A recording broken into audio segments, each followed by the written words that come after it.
Last हमने कुछ बातें पढ़ी थी। सबसे पहले हमने पढ़ा था इकोनॉमिक्स क्या होता है। तो क्या होता है इकोनॉमिक्स, हमने कहा था is the study where people make choices under the condition of scarcity, कि आपको बैठे बिठाए कुछ नहीं मिलना, लिमिटेड रिसोर्सेज के होते हुए आपने चॉइसेस करनी है। ऐसी सिचुएशन को हम क्या कहते हैं, इकोनॉमिक्स कहते हैं। फिर हमने कहा इकोनॉमिक्स की दो ब्रांचेज होती हैं, कौन सी, एक होती है माइक्रो इकोनॉमिक्स और दूसरी कौन सी होती है, मैक्रो इकोनॉमिक्स। माइक्रो इकोनॉमिक्स का मतलब होता है स्मॉल, जिसमें हम सिंगल मार्केट, इंडिविजुअल या सिंगल फर्म की बात करेंगे। क्या कहते हैं इसमें कौन कौन से चैप्टर्स हम डिस्कस करेंगे, चैप्टर नंबर 2, 3 और 4। बाकी ओवरऑल जो पूरी इकोनॉमी की बात होगी जिसमें वो कौन सा होगा, मैक्रो इकोनॉमिक्स होगा। चैप्टर 5 to 12 हम क्या डिस्कस करेंगे, मैक्रो इकोनॉमिक्स को।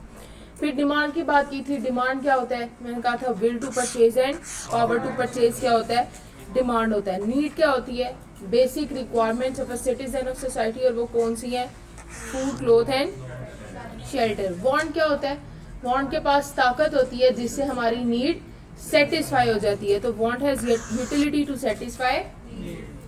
फिर हमने पढ़ा law of demand. Law of demand क्या कहता है, लॉ ऑफ डिमांड कहता है सिट्रस पैरिबस। सिट्रस पैरिबस का मतलब अदर थिंग्स रिमेन कांस्टेंट, और वो अदर थिंग्स कौन कौन सी हैं, taste, fashion, weather, advertisement, population size. किसी भी चीज में किसी किस्म का कोई चेंज नहीं आएगा जब ये सिचुएशन होगी। इस केस में जब भी प्राइस किसी चीज की इंक्रीज करेगी उसकी डिमांड डिक्रीज कर जाएगी, और जब भी प्राइस डिक्रीज करेगी उसकी क्वांटिटी डिमांड इंक्रीज कर जाएगी। तो ये हमने डिफाइन लिखी थी, citrus paribus, when price of a commodity increases it's quantity demand decreases and vice versa. फिर क्या बोला कि क्वांटिटी डिमांड किसका फंक्शन होता है, प्राइस का फंक्शन होता है, जिसमें प्राइस क्या होती है, इनपुट होती है, और क्वांटिटी डिमांड आउटपुट होती है। हमारी की अजम्पशन क्या थी कि there is no change in taste, fashion, weather, population size, income, price of substitute, advertisement, किसी में भी कोई चेंज नहीं आएगा तभी लॉ ऑफ डिमांड अप्लाई होगा, otherwise law of demand apply नहीं होगा। फिर हमने कहा कि क्या रिलेशनशिप शो करवाता है, ये inverse relationship, negative trade off relationship show करवाता है between price and quantity demand. फिर हमने डिमांड कर्व बना के देखा, जिसको हमने कहा कि वो नेगेटिवली स्लोप होता है, डाउनवर्ड स्लोप होता है, इनवर्ड स्लोप होता है और लेफ्टवर्ड स्लोप होता है। ये हमने लास्ट बातें की थी। किसी को कोई कंफ्यूजन इसमें? आज हम अगली बात करने लगे हैं, कुछ टाइप्स ऑफ डिमांड है हमारे पास। सबसे पहले हमारे पास होती है इंडिविजुअल डिमांड। क्या होती है, इंडिविजुअल डिमांड।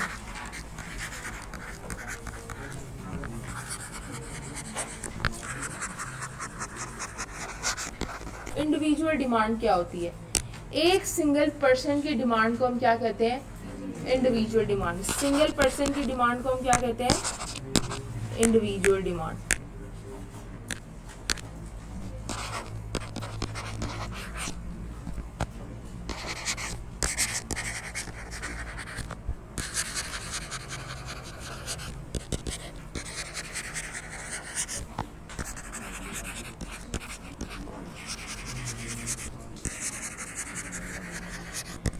फिर एक होती है हमारे पास मार्केट डिमांड।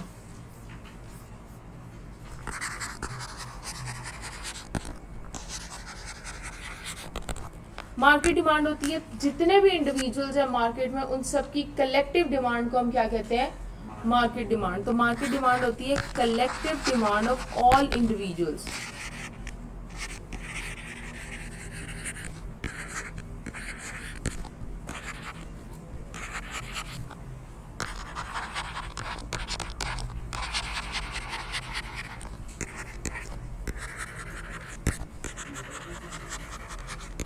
मार्केट में जितने भी इंडिविजुअल्स हैं उनकी कलेक्टिव डिमांड को हम क्या कहते हैं, मार्केट डिमांड। लेट्स सपोज मैं कहती हूँ ये एक बंदा है मार्केट में,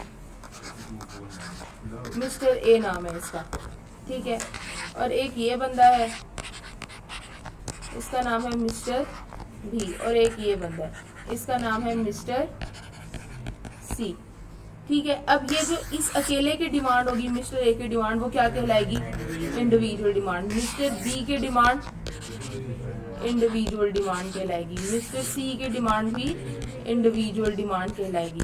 अगर मैं इन तीनों की डिमांड को मिला दूं, कलेक्टिवली कर दूं, तो ये तीनों की डिमांड मिलके क्या कहलाएगी, मार्केट डिमांड। क्लियर हुई बात? आप अपनी बुक पे आओ।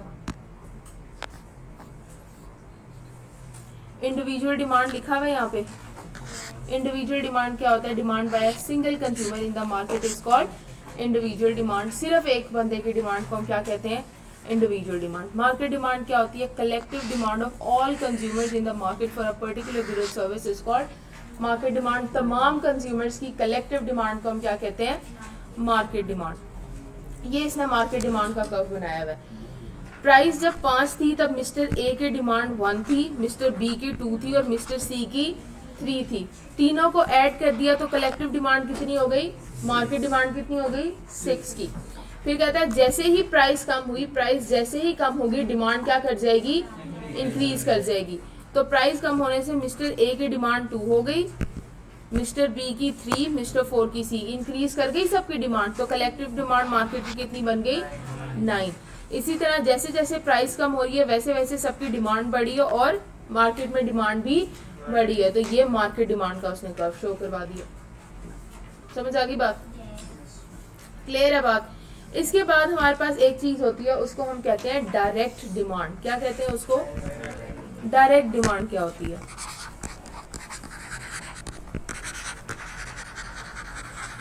डायरेक्ट डिमांड हम कहते हैं कि कोई भी शख्स डायरेक्टली जाके एंड प्रोडक्ट की डिमांड करेगा। एंड प्रोडक्ट क्या होता है? जो final goods and services market में सेल हो रही है ना, ठीक है। लेट सपोज आपने चेयर बनाई है, ये चेयर एंड प्रोडक्ट है, अब इस्तेमाल करने के काबिल हो गई है ये, इसको हम कहते हैं एंड प्रोडक्ट। वो चीज जो कि अब फर्दर जिसको प्रोसेसिंग की जरूरत नहीं रहती, उस चीज को हम क्या कहते हैं बच्चों?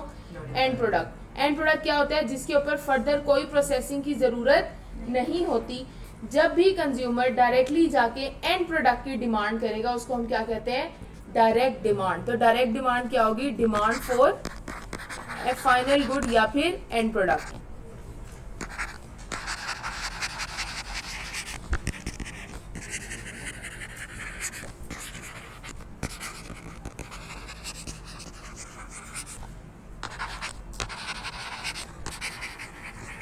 इसके बाद एक चीज हमारे पास होती है डेराइव डिमांड। डेराइव का मतलब क्या होता है? किसी में से कोई चीज निकलना, यही मतलब होता है ना। तो हमारे पास होते हैं कुछ factors of production. Factors of production क्या होता है? जिसकी बेस के ऊपर प्रोडक्शन डिपेंड कर रही होती है, जिसके ऊपर प्रोडक्शन डिपेंड कर रही होती है और जिसकी वजह से प्रोडक्शन होती है, उसको हम क्या कहते हैं? Factors of production. जैसे अगर मैंने ये चेयर बनानी है तो इस चेयर को बनाने के लिए मुझे क्या फैक्टर्स ऑफ प्रोडक्शन यूज करने पड़ेंगे? मैं लकड़ी इस्तेमाल की होगी मैंने, that is my factor of production, ठीक है। मैंने किल इस्तेमाल किए होंगे, मेरे फैक्टर्स ऑफ प्रोडक्शन। मैंने इसमें कपड़ा इस्तेमाल किया होगा, फैक्टर ऑफ प्रोडक्शन। मैंने इसमें फॉर्म इस्तेमाल किया होगा, फैक्टर्स ऑफ प्रोडक्शन। इनको हम कहते हैं factors of production. In short क्या कहते हैं इसको? रॉ मटेरियल, जिसको हम फर्दर प्रोसेस करके फाइनल गुड की शक्ल देते हैं, उनको चीजों को हम क्या कहते हैं? फैक्टर्स ऑफ प्रोडक्शन या फिर रॉ मटेरियल कहते हैं। ये बात समझ आई है? फैक्टर्स ऑफ प्रोडक्शन क्या होते हैं? जिनके ऊपर फर्दर प्रोसेसिंग करके उनको फाइनल गुड में कन्वर्ट किया जाता है, उसको हम क्या कहते हैं? फैक्टर्स ऑफ प्रोडक्शन या फिर रॉ मटेरियल कहते हैं। तो डेराइव डिमांड ये होती है जिससे कोई चीज निकलनी हो, तो जो फैक्टर्स ऑफ प्रोडक्शन होते हैं उससे कोई चीज ही निकलनी है ना, कोई चीज बनेगी, कोई चीज निकलेगी उससे, तो उसको हम कहते हैं डेराइव डिमांड। तो मतलब फैक्टर्स ऑफ प्रोडक्शन की डिमांड कौन सी होती है बच्चों? डेराइव डिमांड होती है। Demand of factors of production. Derived demand कौन सी होती है? Demand of factors of production. Factors of production की डिमांड को हम क्या कहते हैं? डेराइव डिमांड कहते हैं। क्लियर होगी बात? इसके बाद एक चीज होती है अफेक्टिव डिमांड।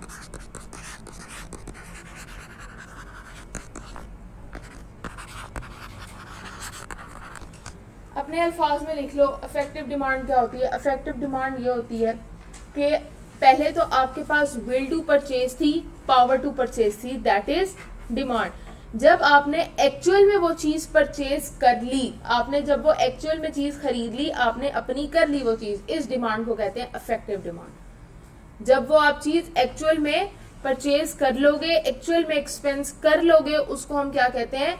अफेक्टिव डिमांड कहते हैं। जब तक क्या विल टू परचेज है, पावर टू परचेज है, वो डिमांड है। जैसे ही वो चीज आपने खरीद ली, जैसे ही वो चीज आपने खरीद ली, उसको हम क्या कह देंगे?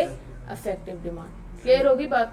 जैसे हम डिमांड को खरीद लेते हैं डिमांड वो खरीद लेते हैं। जैसे हमारे पास एक चीज की डिमांड हम कर रहे हैं, हाँ उस चीज को हमने खरीद हाँ, लिया, वो इफेक्टिव डिमांड बन गई, वो इफेक्टिव डिमांड बन गई। जैसे मैं मार्केट में गई हूँ, मैंने कहा मुझे चेयर चाहिए, 5,000 की वो चेयर थी, मेरी ख्वाहिश भी है उसको खरीदने की और मेरे पास 5,000 है भी उसको खरीदने के लिए। ये क्या है? डिमांड है। मैंने दुकान वाले को 5,000 दिया, उसे चेयर ले ली, ये क्या बन गई? Effective demand. क्लियर होगी बात? ये होते हैं हमारे पास कुछ टाइप्स ऑफ डिमांड थी हमारे पास। अब एक इम्पॉर्टेंट बात, वो कहता है why demand curve is negatively slope.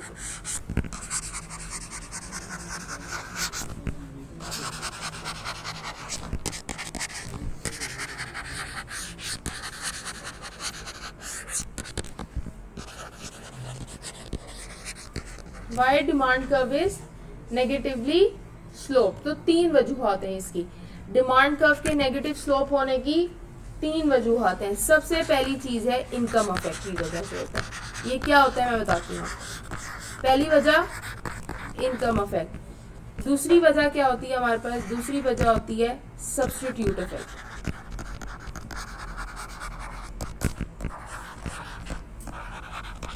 और थर्ड वन हमारे पास होती है law of diminishing marginal utility.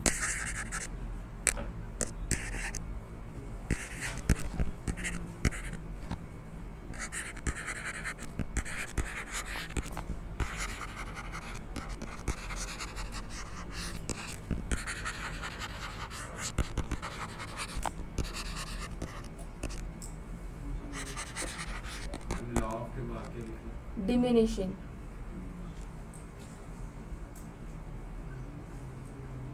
चलो, इनकम अफेक्ट क्या होता है? सबसे पहले हमने लॉ ऑफ डिमांड में क्या अजम्पशन ली थी कि इनकम में कोई चेंज नहीं आएगा, इनकम में कोई चेंज नहीं आएगा। अब देखो हमारी अजम्पशन है इनकम में कोई भी चेंज नहीं आएगा जब भी प्राइस बढ़ेगी किसी भी चीज की। जब भी प्राइस बढ़ेगी किसी चीज की तो आपकी इनकम में तो चेंज नहीं आ रहा ना, इनकम तो उतनी ही रहेगी। जैसे ही प्राइस बढ़ेगी आपकी परचेजिंग पावर उस चीज की क्या हो जाएगी?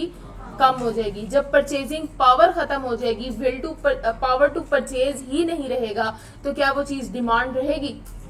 डिमांड नहीं रहेगी तो क्या हो जाएगी? उसकी डिमांड कम हो जाएगी। एक ये वजह होती है डिमांड कर्व का नेगेटिव स्लोप क्यों होता है। डिमांड कर्व नेगेटिव स्लोप इसलिए होता है कि जैसे ही प्राइस बढ़ती है डिमांड क्या हो जाती है? कम हो जाती है। इसलिए डिमांड कर्व नेगेटिव स्लोप था ना। वो कहते हैं कि जब आपकी इनकम में चेंज नहीं आएगा, इनकम में चेंज नहीं आएगा तो जब प्राइस बढ़ेगी, प्राइस बढ़ने से क्या होगा? आपकी परचेजिंग पावर कम हो जाएगी। तो जब परचेजिंग पावर कम होगी तो वो चीज आपकी, जब पावर टू परचेज ही नहीं है तो आपकी डिमांड भी नहीं रहेगी, डिमांड क्या हो जाएगी? उससे कम हो जाएगी। एक ये वजह है कि हमारा डिमांड कर्व नेगेटिवली स्लोप होता है। डिमांड कर्व नेगेटिवली स्लोप क्यों होता है? इनकम अफेक्ट की वजह से। क्यों इनकम अफेक्ट की वजह से? कि हमारी अजम्पशन है इनकम में कोई चेंज नहीं आएगा। तो जब इनकम में कोई चेंज नहीं आएगा, किसी चीज की प्राइस बढ़ेगी तो उसकी परचेजिंग पावर कम हो जाएगी। परचेजिंग पावर कम होने से जब पावर टू परचेज ही नहीं रहेगी तो वो डिमांड भी नहीं रहेगी, डिमांड क्या हो जाएगी? कम हो जाएगी। इस वजह से डिमांड कर्व क्या होता है? नेगेटिवली स्लोप होता है। क्लियर हुई बात? इसके बाद होता है सब्स्टिट्यूट इफेक्ट। सब्स्टिट्यूट क्या चीज होती है? ऑल्टरनेटिव। देखो हमारी दूसरी क्या असम्पशन है कि सब्स्टिट्यूट की प्राइस में चेंज नहीं आएगा, सब्स्टिट्यूट की प्राइस में कोई चेंज नहीं आएगा। जब सब्स्टिट्यूट की प्राइस में कोई चेंज नहीं आएगा, हमारी चीज की प्राइस महंगी हो जाएगी, हमारी चीज की प्राइस बढ़ जाएगी, तो लोग ऑल्टरनेटिव की तरफ स्विच कर जाएंगे, कर जाएंगे ना ऑल्टरनेटिव की तरफ स्विच। हम इसमें बात करते हैं पेप्सी और कोक की। पेप्सी और कोक क्या है? दोनों ऑल्टरनेटिव है एक दूसरे के, कंपेटिटर्स तो हैं लेकिन ऑल्टरनेटिव है ना एक दूसरे के, सब्स्टिट्यूट है एक दूसरे के कि नहीं है? एक है पेप्सी और एक है कोक। ठीक है, पेप्सी मैं कहती हूँ मेरा अपना प्रोडक्ट है और कोक जो है वो उसका सब्स्टिट्यूट है मार्केट के अंदर। पहले पेप्सी की प्राइस थी 100 और कोक की प्राइस थी 100, दोनों की प्राइस कितनी थी? 100 थी। ठीक है, हमारी असम्पशन क्या है लॉ ऑफ डिमांड में कि सब्स्टिट्यूट की प्राइस में चेंज नहीं आएगा। सब इस पे मैं कहती हूँ जब प्राइस 100 थी तो मेरे यूनिट 10 सेल हो रहे थे, कोक के भी लेट सपोज 10 ही यूनिट सेल हो रहे थे। ठीक है, अब हमारी असम्पशन है कि सब्स्टिट्यूट की प्राइस में कोई चेंज नहीं आएगा। सब्स्टिट्यूट की प्राइस अभी भी 100 ही है, सब्स्टिट्यूट की प्राइस अभी भी 100 है, लेकिन मैंने अपने प्रोडक्ट की प्राइस बढ़ा के कितनी कर दी, 150। अब मुझे एक बात बताओ, मेरे कस्टमर्स, मेरी चीज महंगी सेल हो रही है तो क्या अभी भी मुझसे खरीदेंगे? नहीं खरीदेंगे। क्या करेंगे? सब्स्टिट्यूट पे स्विच कर जाएंगे। वो जैसे ही सब्स्टिट्यूट पे स्विच कर देंगे, मैं कहती हूँ मेरी डिमांड कम हो के 5 पे आ गई और इसकी बढ़ के 15 पे चली गई, तो क्या हुआ? सब्स्टिट्यूट इफेक्ट की वजह से, क्या सब्स्टिट्यूट का इफेक्ट है? सब्स्टिट्यूट की प्राइस में कोई चेंज नहीं आएगा। जैसे ही मैं अपने प्रोडक्ट की प्राइस बढ़ाऊंगी, लोग मेरा प्रोडक्ट छोड़ के किस पे शिफ्ट कर जाएंगे? सब्स्टिट्यूट पे शिफ्ट कर जाएंगे, जिसकी वजह से मेरे प्रोडक्ट की डिमांड क्या हो जाएगी? कम हो जाएगी। तो दूसरी ये रीजन है लॉ ऑफ डिमांड में कि डिमांड कर्व नेगेटिवली स्लोप क्यों होता है। क्लियर हुई बात? थर्ड वन है law of diminishing marginal utility. ये आप लोगों ने बस वर्ड याद रख लेना है, ये क्या है, इसका मतलब क्या है, आपका कोई सरोकार नहीं है। से ये पहले सिलेबस में होता था, डिटेल में इस पे पूरा चैप्टर था, वो खत्म कर दिया ICAP ने। ठीक है, तो चैप्टर नंबर 4 में थोड़ा बहुत हम इसके बारे में पढ़ेंगे। लॉ ऑफ डिमिनिशिंग यूटिलिटी क्या होता है, लॉ ऑफ डिमिनिशिंग रिटर्न क्या होता है। इसके अलावा आप लोगों ने इसमें नहीं कुछ करना। किसके? मार्जिनल, ये बुक में भी लिखा हुआ है, ये लिखा हुआ है। तो इनकम इफेक्ट क्या होता है? वो कहता है when price of a product increases, जैसे ही किसी चीज की प्राइस इंक्रीज करेगी, purchasing power of a consumer decreases, consumer की परचेजिंग पावर क्या हो जाएगी? कम हो जाएगी। पीपल विल फील पुअरर, लोगों को ज्यादा गरीब महसूस होगा। They will not afford to buy so much of good with their money, मतलब वो इतने ज्यादा पैसों से वो चीज नहीं खरीद सकते। क्यों? क्योंकि उनके पास अब ताकत नहीं है। This economic theory is known as income effect of a price rise. इसको हम क्या कहते हैं? इनकम इफेक्ट की थ्योरी कहते हैं। उसके बाद वो कहते हैं substitute effect, when price of a product increases, जैसे ही प्राइस इंक्रीज करेगी, some existing consumer shift to the other lower price group, तो कंज्यूमर किधर शिफ्ट कर जाएंगे? लोअर प्राइस ग्रुप की तरफ, लोअर प्राइस सब्स्टिट्यूट की तरफ। इसको हम क्या कहते हैं? Substitute effect of a price rise. उसके बाद law of diminishing marginal utility का आपने वर्ड यूज याद कर लेना है। इसके बाद कुछ एक्सेप्शंस है लॉ ऑफ डिमांड की, कुछ लिमिटेशंस है। कुछ जगहें या कुछ बातें ऐसी होती हैं जहां पे लॉ ऑफ डिमांड अप्लाई नहीं हो पाता, लॉ ऑफ डिमांड अप्लाई नहीं होता। उसमें सबसे पहली चीज उसने जो कही है वो है हमारे पास, जो सबसे पहली बात उसने कही है वो पहली बात क्या है? उसने कहा है बेसिक नेसेसिटीज ऑफ लाइफ।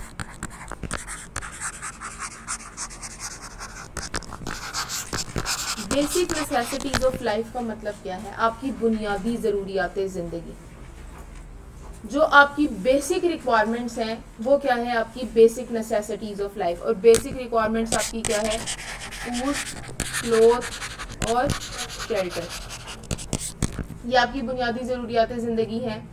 ठीक है, अब हम फूड की अगर बात करें, ठीक है, मुझे एक बात बताओ, आटा महंगा हो जाए तो क्या खाना खाना छोड़ दोगे? छोड़ दोगे खाना खाना, या वो लोग इंतजार करते हैं पहले आटा सस्ता हो उसके बाद खरीदेंगे फिर खाना खाएंगे?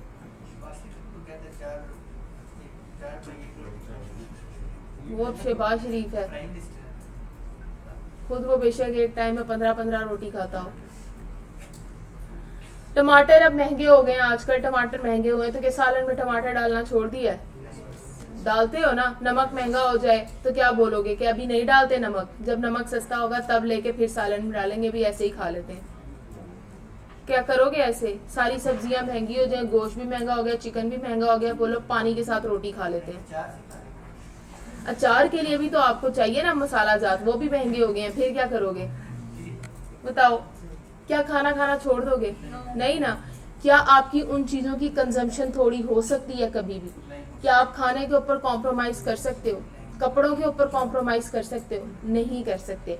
ये कुछ ऐसी चीजें हैं जिधर लॉ ऑफ डिमांड क्या हो जाता है?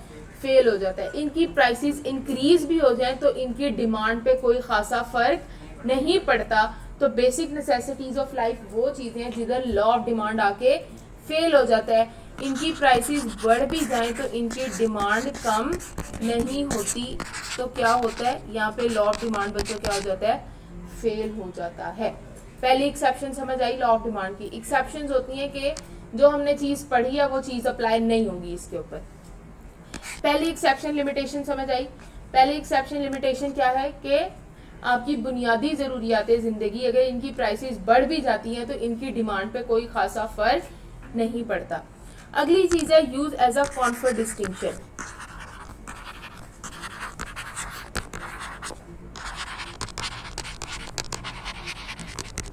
Use as a confer distinction का मतलब क्या होता है? Use as a confer distinction का मतलब यह होता है कि इस उस चीज़ के अंदर ना कोई एक ऐसी चीज़ मौजूद है या कोई एक ऐसी खूबी मौजूद है जो किसी और चीज़ के अंदर मौजूद नहीं है। ये जो डिमांड है ना, ये जो बात है, ये सिर्फ एक पर्टिकुलर ग्रुप ऑफ सोसाइटी पे अप्लाई होता है, ये सबके ऊपर अप्लाई नहीं होता। और वो पर्टिकुलर ग्रुप ऑफ सोसाइटी भी कौन सी है? हाई इनकम पीपल हैं ये लोग, जिनके ऊपर use as a confer distinction apply होता है, लॉ ऑफ डिमांड फेल हो जाता है वहां पे। इसमें वो बात करेगा लग्जरी कार्स की, लग्जरी वॉचेस की, ठीक है। अब कुछ लोग होते हैं कि उनको एक ही स्पेसिफिक ब्रांड की वॉच पहनना पसंद है, ठीक है। कोई ब्रांड बताओ वॉच का स्पेसिफिकली। हाँ मुझे पता था यही बताओगे गरीब लोगों, ठीक है। स्पेसिफिकली चलो हम रोलेक्स की बात करते हैं। कोई एक बंदा है उसको सिर्फ उसी की ही वॉचेस पहनना पसंद है, उसके अंदर कोई वो कहता है ऐसा फीचर है जो कि बाकी किसी कंपनी की वॉच के अंदर नहीं है, ठीक है। अब क्या होता है, उसकी घड़ी जितनी महंगी हो, रोलेक्स की जो वॉचेस है उनकी प्राइस कहाँ से शुरू होती है? कोई आइडिया है किसी को?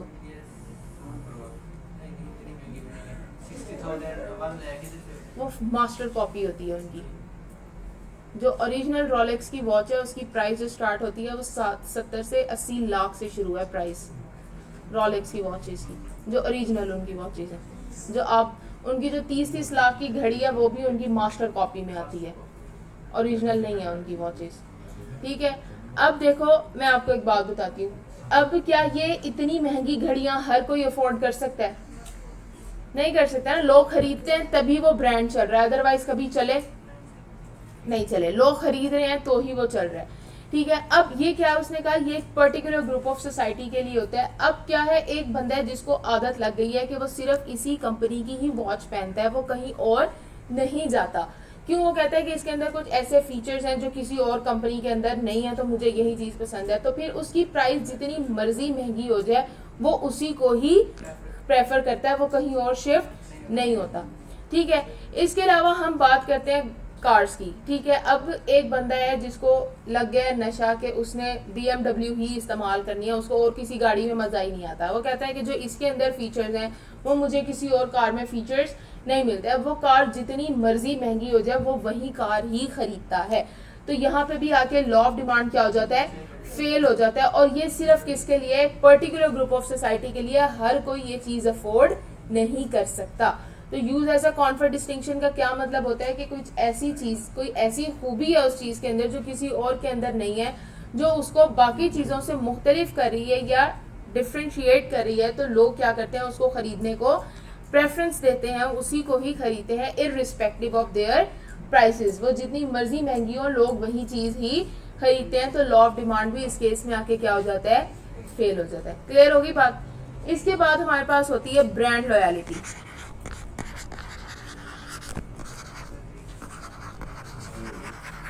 कुछ हमारे पास होते हैं brand loyal customer. Brand loyal customers कौन से होते हैं? ब्रांड लॉयल कस्टमर वो होते हैं जिनको स्पेसिफिकली एक ब्रांड ही पसंद आ जाता है, तो उसके अलावा उनको किसी और की चीज लेने में मजा ही नहीं आता। तो अब वो कहते हैं इस ब्रांड की जितनी मर्जी प्राइसेस महंगी हो जाए, मैंने इसी ब्रांड से ही चीज खरीदनी है। जैसे मैं आपको बताती हूँ, मेरा जाना हुआ इत्तेफाकन dolphin mall.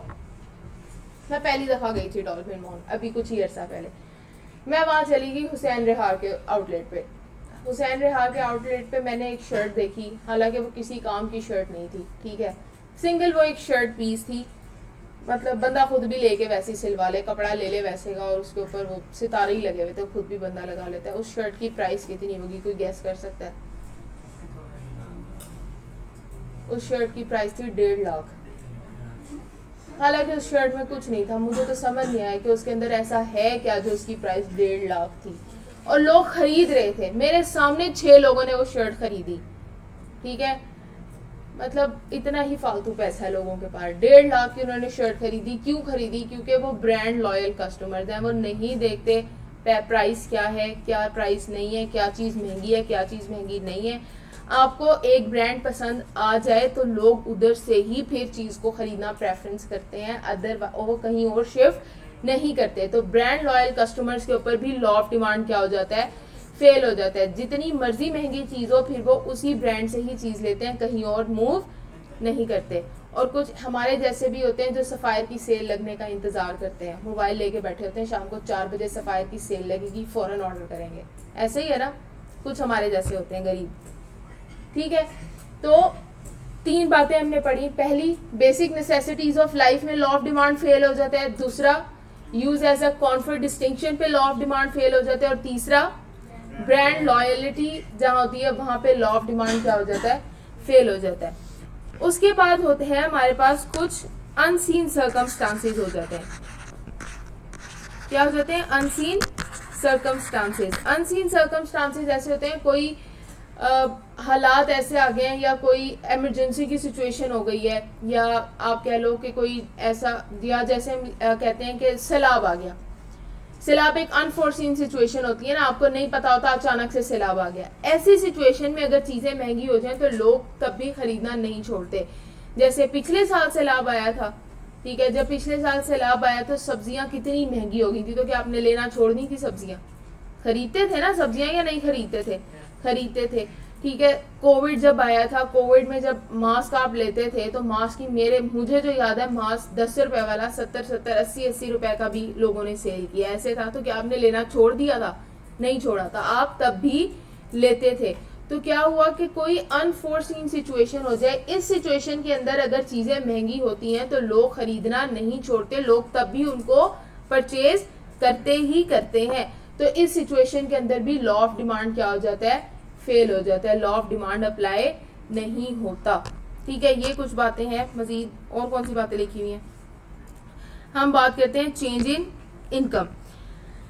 Change in income पे भी लॉ ऑफ डिमांड अप्लाई नहीं होता। कैसे नहीं होता? जैसे मैंने कहा आप लोग को कि पहले प्राइस बढ़ी थी और उसकी इनकम नहीं बढ़ रही थी, इस केस में लॉ ऑफ डिमांड क्या हुआ था, अप्लाई हो गया था, क्योंकि उसकी परचेजिंग पावर नहीं रही थी। अब अगर प्राइस बढ़ रही है, साथ में उस बंदे की इनकम भी बढ़ रही है, प्राइस बढ़ रही है और उसकी इनकम भी बढ़ रही है, तो जब उसकी इनकम भी बढ़ी है, उसकी परचेजिंग पावर भी क्या हो जाएगी, बढ़ जाएगी। तो जब परचेजिंग पावर बढ़ जाएगी तो प्राइस बढ़ने से क्या उसकी डिमांड खत्म हो जाएगी उस चीज की, वो तब भी उस चीज को परचेज करेगा। इस केस में भी लॉ ऑफ डिमांड अप्लाई नहीं होगा। फिर एक चीज लिखी हुई है गिवन गुड। गिवन गुड क्या होता है? गिवन गुड मैं सिर्फ आपको एक थोड़ी सी बात बता देती हूँ, इसको एक्सप्लेन मैं कल करूंगी। गिवन गुड वो होता है जिनकी प्राइस बढ़ने से उनकी डिमांड भी बढ़ जाती है, इसको हम गिवन गुड कहते हैं। गिवन गुड क्या होते हैं? प्राइस बढ़ने से उनकी डिमांड भी बढ़ जाती है, उसको हम क्या कहते हैं? गिवन गुड कहते हैं। ये मैं एक्सप्लेन आप लोग को कल कर दूंगी। चलो, अब बेसिक नेसेसिटीज ऑफ लाइफ क्या होती हैं? The law of demand is not applicable to the basic necessities such as sugar, rice, wheat, because people will keep in buying these commodities regardless of increase or decrease in the prices। ये हमारी बुनियादी ज़रूरियातें ज़िंदगी हैं, लोग इनको खरीदते ही रहते हैं, बेशक ये महंगे हो जाएं, सस्ते हो जाएं, इनकी कंजम्पशन को लोग ख़त्म नहीं कर सकते। Use as comfort distinction those good which possesses some distinctive features, जिनके अंदर कोई मुख्तलिफ किस्म का फीचर होता है, are considered as exception of law of demand, उसको हम लॉ ऑफ डिमांड का क्या कहते हैं? एक्सेप्शन कहते हैं। Because as price of such good increases, their demand increases for a particular group of society। उनकी अगर प्राइस बढ़ती है तो उसकी डिमांड भी बढ़ती है, सिर्फ एक पर्टिकुलर ग्रुप ऑफ सोसाइटी के लिए, हर कोई अफोर्ड नहीं कर सकता। फिर है change in income. If income of consumer increases, अगर इनकम इंक्रीज करती है तो demand of product will increase, तो प्रोडक्ट की डिमांड भी इंक्रीज कर जाती है, बेशक उसकी प्राइस इंक्रीज हो रही हो। क्यों? क्योंकि कंज्यूमर की परचेजिंग पावर बढ़ जाती है। Even if it's price is going up, बेशक उसकी प्राइस बढ़ी हो, उसकी डिमांड बढ़ जाती है। क्यों? क्योंकि परचेजिंग पावर बढ़ जाती है, इस वजह से लॉ ऑफ डिमांड अप्लाई नहीं होता। फिर है इग्नोरेंस ऑफ कंज्यूमर। कंज्यूमर को मार्केट का नॉलेज ही नहीं है। ठीक है, कोई आप लोग के जैसा शरीफ कंज्यूमर, कुछ जो लाहौर नए नए आए होते हैं, उनके जैसा कोई बच्चा चला जाए मार्केट में, उनको पता ही नहीं है प्राइस क्या हालात, यहाँ पे बैठे कैसे लोग हैं, लाहौरी हैं कैसे, उनको आइडिया ही नहीं है लाहौरियों का। ठीक है, तो वो देखते हैं कि मासूम है, इस बेचारे को पता ही नहीं है, नया नया लाहौर में आया, तो हम इसको ठग लेते हैं। ठीक है, 5 रुपए की चीज़ आपको 50 रुपए की बता के सेल करेंगे और आप खुशी खुशी के 50 रुपए तो बहुत थोड़े होते हैं लेकर आ गए। अब आपको क्या पता चीज़ पीछे से थी कितने की, 5 रुपए की। कंज्यूमर को मार्केट का नॉलेज ही नहीं है, कंज्यूमर को पता ही नहीं है मार्केट में क्या हालात चल रहे हैं, तो इस सिचुएशन में भी लॉ ऑफ डिमांड क्या हो जाता है, फेल हो जाता है। फिर है अनसर्टन कंडीशन। अनसर्टन कंडीशन अभी बताया कि जैसे कोई फ्लड आ जाए या इस केसेस के अंदर अगर प्राइसेस हाई हो जाती हैं तो लोग तब भी चीज़ें खरीदना नहीं छोड़ते, लोग तब भी चीज़ें लाजमी परचेज करते हैं। If high uncertainty is prevailing in the market and there is a fear of being shortage of commodity in near future, people will buy more of it in spite of higher prices. दूसरी उसने बात ये की कि अगर future में आपको लगता है ना कि ये चीज़ ख़त्म हो जाएगी, फ्यूचर में आपको ये चीज़ नहीं मिलनी, तो आज प्राइस ज़्यादा भी है, लोग तब भी वो चीज़ खरीदेंगे, तब भी वो ज़्यादा चीज़ खरीदेंगे। इस केस में भी लॉ ऑफ डिमांड क्या हो जाता है, फेल हो जाता है। फिर गिवन गुड्स क्या होती हैं? गिवन गुड्स मैंने आपको बताया, जब भी प्राइस इंक्रीज करती है क्वांटिटी डिमांड भी इंक्रीज करती है, और प्राइस कम होती है तो क्वांटिटी डिमांड भी कम हो जाती है। ये होता है हमारे पास गिवन गुड। इसको मैं कल आप लोग को एक्सप्लेन करके एग्जाम्पल के थ्रू समझाऊंगी कि गिवन गुड्स क्या होता है। प्रैक्टिकल इंपॉर्टेंस देख लो लॉ ऑफ डिमांड की। Price determination, firms decision making helpful for finance minister. देखो, लॉ ऑफ डिमांड को मद्देनजर रखते हुए ना चीज़ों की प्राइस जो है वो डिसाइड की जाती है, क्योंकि आपको पता है लॉ ऑफ डिमांड क्या कहता है, जब भी प्राइस इंक्रीज करेगी क्वांटिटी डिमांड डिक्रीज कर जाएगी। आपने कोई एक ऐसी चीज़ बनाई है जिसके हज़ारों ऑल्टरनेटिव मौजूद है मार्केट के अंदर, जिसके बहुत ज़्यादा सब्सटीट्यूट्स अवेलेबल है मार्केट के अंदर, तो क्या आपके लिए सूटेबल है उस चीज़ की प्राइस को हाई रखना? नहीं है ना। तो प्राइस डिटर्मिनेशन में लॉ ऑफ डिमांड इस तरह हेल्प करती है कि आपको पता है कि जब सब्स्टिट्यूट अवेलेबल है और मैंने अगर इसकी प्राइस हाई रख दी तो मेरी चीज़ की डिमांड नहीं होनी, तो प्राइस डिटर्मिनेशन हेल्प करती है। इस तरह फर्म को भी प्राइस इसी चीज़ में हेल्प करती है कि किस चीज़ की हाई प्राइस चार्ज करनी है और किस चीज़ की लो प्राइस चार्ज करनी है। फाइनेंस मिनिस्टर का क्या काम होता है? टैक्सेस इम्पोज करना चीज़ों के ऊपर। टैक्सेस किसने इम्पोज करने होते हैं? फाइनेंस मिनिस्टर ने। तो फाइनेंस मिनिस्टर ने देखना है कि जिस चीज़ के ऑल्टरनेटिव्स नहीं है मार्केट के अंदर, जिस चीज़ के ऑल्टरनेटिव्स नहीं है मार्केट के अंदर, उसके ऊपर वो हायर टैक्स इम्पोज करेंगे। और एक चीज़ जिसके ऑल्टरनेटिव बहुत ज़्यादा मौजूद है उसके ऊपर वो हायर टैक्सेस इम्पोज कर दें, तो मुझे एक बात बताओ, प्राइस तो बढ़ जाएगी ना उसकी टैक्स ज़्यादा लगाने से। तो जब प्राइस बढ़ जाएगी तो क्या लोग उसकी चीज़ की डिमांड करेंगे? नहीं करेंगे। तो जब डिमांड ही नहीं करेंगे, वो चीज़ सेल ही नहीं होगी, तो क्या गवर्नमेंट को रेवेन्यू कलेक्ट होगा? नहीं होगा ना। जब लोग टैक्स ही नहीं, चीज़ ही नहीं खरीदेंगे, टैक्स ही नहीं पे करेंगे, गवर्नमेंट को टैक्स कलेक्ट नहीं होगा। तो फाइनेंस मिनिस्टर को भी लॉ ऑफ डिमांड इस तरह हेल्प करता है। लॉ ऑफ डिमांड किस तरह हेल्प करता है? जिन चीज़ों की डिमांड चेंज हो जाएगी उन चीज़ों के ऊपर वो टैक्सेस कम अप्लाई करते हैं, और जिनके ऊपर जिनके कोई सब्स्टिट्यूट अवेलेबल नहीं है मार्केट के अंदर, उसके लिए वो हायर टैक्स इम्पोज करते हैं, जिससे उनको हायर रेवेन्यू कलेक्ट होता है। क्लियर हुई बात? ये प्रैक्टिकल इंपॉर्टेंस थी। वो कहता है the law of demand contribute to the determination of price of a certain commodity. किसी भी चीज़ की प्राइस डिटरमाइन करने के लिए लॉ ऑफ डिमांड क्या करता है? बहुत हेल्प करता है। Also, the producers can see the effect on demand due to increase or decrease in price and can take decisions accordingly. वो क्या इफेक्ट देखते हैं कि प्राइस बढ़ाने से, प्राइस कम करने से डिमांड बढ़ेगी, कम होगी, क्या इफेक्ट आएगा चीज़ की डिमांड के ऊपर, वो उस चीज़ को मद्देनजर रखते हुए किसी भी चीज़ की प्राइस सेट करते हैं और उस हिसाब से फिर डिसीजन लेते हैं। Firms decision making the demand schedule help the entities plan for future by analyzing the impact of change in prices on the quantity demanded at both national and international level. Firms क्या देखती हैं? Firms देखती हैं कि price change करने से future में इसकी डिमांड डिक्रीज कर जाएगी या फिर इंक्रीज कर जाएगी, नेशनल लेवल पे भी और इंटरनेशनल लेवल पे भी। नेशनल लेवल पे तो हमें पता है पाकिस्तान की बात, इंटरनेशनल लेवल पे मतलब वो इम्पोर्ट्स और एक्सपोर्ट्स को मद्देनजर रखते हैं। वो कहते हैं कि अगर हमने इम्पोर्ट्स ज़्यादा की, इम्पोर्ट्स के ऊपर 3 दफ़ा टैक्स लगता है और हायर टैक्स लगता है इम्पोर्ट्स के ऊपर, ठीक है। तो कहता है अगर हमने इम्पोर्ट्स ज़्यादा की, इम्पोर्ट्स ज़्यादा करने से क्या होगा? हमारी चीज़ महंगी तैयार होगी, और महंगी अगर तैयार हुई हमारी कॉस्ट बहुत ज़्यादा लग जाएगी, कल को उसकी मार्केट में डिमांड ही ना हो प्राइस हायर होने की वजह से, तो वो इस चीज़ के लिए डिसीजन लेंगे क्या हमें इसके लिए रॉ मटेरियल इंपोर्ट करना भी चाहिए या नहीं करना चाहिए। फर्म को ये सारे डिसीजन कौन लेने में हेल्प करेगा? लॉ ऑफ डिमांड हेल्प करेगा।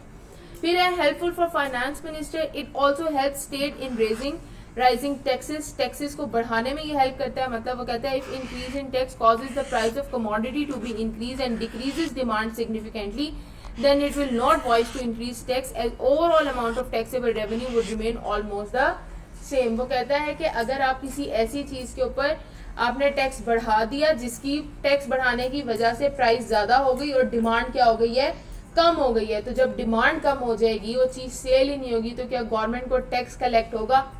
जब गवर्नमेंट को टैक्स ही नहीं कलेक्ट होगा तो उसका टैक्स रेवेन्यू क्या हो जाएगा, कम हो जाएगा, या जितना था उतने का उतना ही रहेगा। क्लियर हुई बात? ये इसके अंदर बात लिखी हुई है। यहाँ तक कोई बात समझ ना आई हो किसी को? जो हमने आज इंपॉर्टेंट बातें पढ़ी, सबसे पहली why demand curve is negatively slope, 3 वजूहात, कौन कौन सी?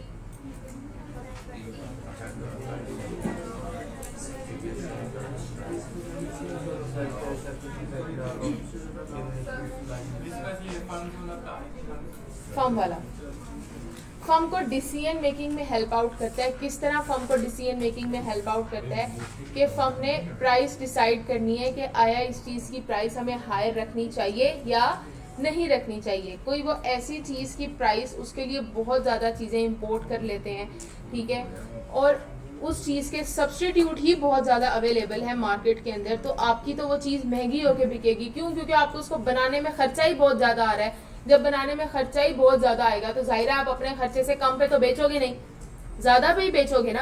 तो अगर आप उसकी प्राइस हायर चार्ज कर देते हो तो मार्केट में क्या होगा, उसकी डिमांड क्या हो जाएगी, कम हो जाएगी। तो इसलिए फर्म के लिए हेल्पफुल है लॉ ऑफ डिमांड कि उस चीज़ के लिए क्या इनको इंपोर्ट्स करनी चाहिए, उस चीज़ पे ज़्यादा खर्चा करना चाहिए, उसकी प्राइस हायर चार्ज करनी चाहिए या नहीं करनी चाहिए। हंसी क्यों आ रही है? चलो फिर हमने पढ़ी एक्सेप्शन। एक्सेप्शन में सबसे पहली चीज़ बेसिक नेसेसिटीज ऑफ लाइफ, दूसरी चीज़ use as a comfort distinction, तीसरी चीज़ चेंज इन इनकम, फिर ब्रांड लॉयलिटी, और फिर अनसर्टेन कंडीशन, फिर गिवन गुड। इसमें हम चेंज इन एडवर्टीजमेंट भी शामिल कर सकते हैं। हम अगर चीज़ की एडवर्टीजमेंट को बढ़ा देंगे, बेशक उसकी प्राइस हाई हो ना, फिर भी लोग उसको खरीदने पे खरीद लेते हैं उसको, तो लॉ ऑफ डिमांड यहाँ पे भी क्या हो जाता है, फेल हो जाता है। क्लियर होगी बात? कल वाला जो टॉपिक है मोस्ट इम्पॉर्टेंट टॉपिक है, जिसमें मूवमेंट इन डिमांड कर्व हमने पढ़ना है और शिफ्ट इन डिमांड कर्व थोड़ा सा देखेंगे। तो ये कुछ चीज़ें आगे इम्पॉर्टेंट बातें हैं जो पेपर पॉइंट ऑफ व्यू से भी इम्पॉर्टेंट हैं और वो एग्जामिनर के लिए भी ये फेवरेट हिस्सा है। क्यों? चलो फिर ऑफ करो।